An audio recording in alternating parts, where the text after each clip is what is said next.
Hello everyone, my name is Natalie. Welcome back. Today it has been so beautiful. It's been raining all day, and so it's just been one of those days where I opened all the windows and decided to have a large baking day. So when I have one of those days, it needs to be really easy when it comes to feeding everybody meals.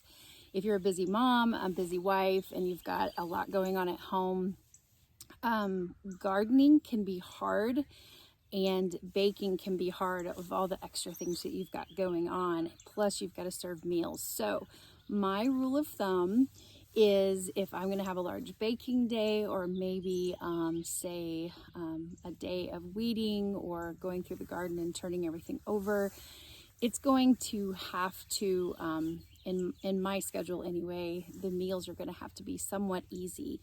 So this is my volunteer bed of lettuce, which is so funny because every year in the fall I will get all of my crops for, I'm trying to think, radishes and Brussels sprouts and lettuce and kale and spinach and those cold crops, sometimes broccoli in the fall too.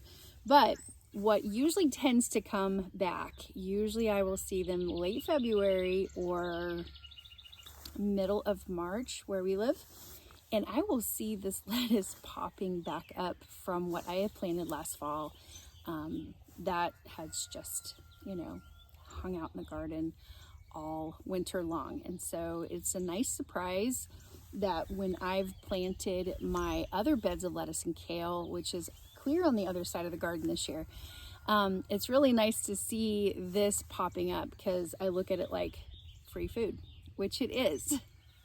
So I wanted to be an encouragement to those who may not like to garden or are overwhelmed with getting started. And I want to say that gardening isn't as hard as some people make it out to be.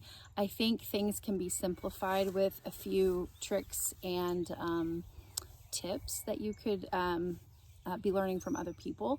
But there is nothing better than letting experience be your teacher. Every year is different in my garden. Every year is different with people's preferences and things that they want to grow.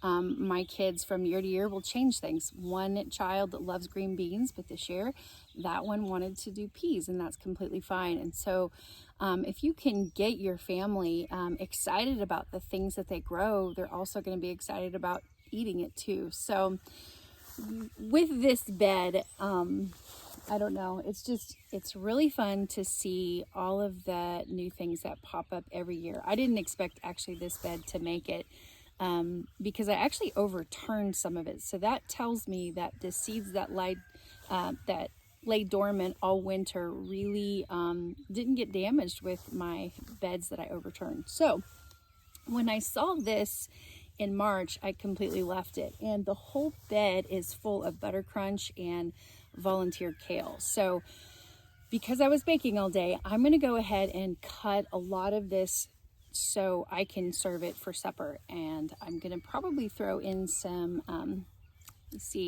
strawberries from the garden. Probably I've boiled some eggs, and I'm going to have that on top of the salad. And I'm going to saute some chicken, probably lemon chicken. That sounds really good. And I just add a little bit of lemon juice when I'm sauteing it with salt and pepper, and that's it. And I will throw that on top of this salad and some kale with some homemade dressing, and that's what we're gonna have for supper tonight. So if you're overwhelmed in the kitchen, you can manage little things like that, little tips. I wouldn't overwhelm yourself at all with gardening. Start small. Plant some lettuce, plant some spinach. I love tomatoes. I love recommending tomatoes to people who have not really experienced a whole lot in the gardens, because tomatoes to me, I have volunteer tomatoes actually come up every year, which is crazy because I have to pull them and they're in the wrong place. I also do companion planting, but those are the things that you build on once you learn what works for you in your gardens. I have raised beds now. I used to plant everything in the ground, but we changed to raised beds, and I actually like both. Both have their benefits, and so I can't really recommend one or the other, and it depends on your preference and where you live. So hopefully this finds you well and you were encouraged today. And I think it's actually starting to sprinkle. I feel a little bit on my nose. I think you can probably see it. So I'm going to go ahead and get started with cutting the bed and bringing it into the house for supper. So thanks for coming along with me, and we will see you next time.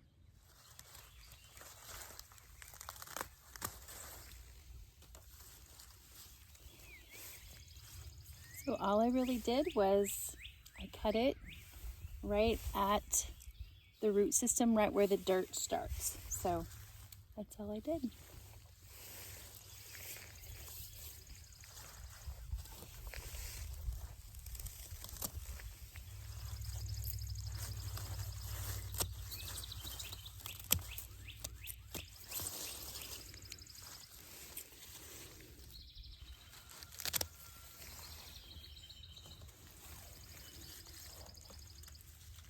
It's really beautiful.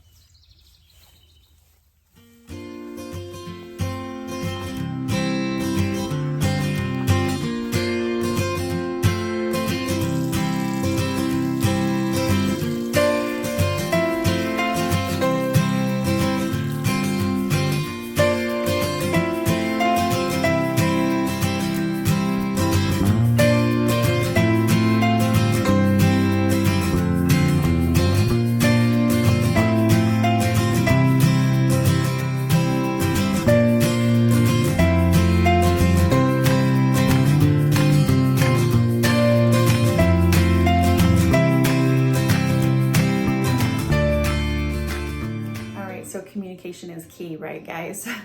It was so cute. My girls decided to take some of that sourdough that was growing on my counter when I was out in the garden with you guys picking lettuce. And so instead of lemon chicken, we're gonna go ahead and have stromboli. I added some applesauce from our canned goods and some pickled beets. I went ahead and still did some peas and boiled eggs. So that is what we're having for supper tonight.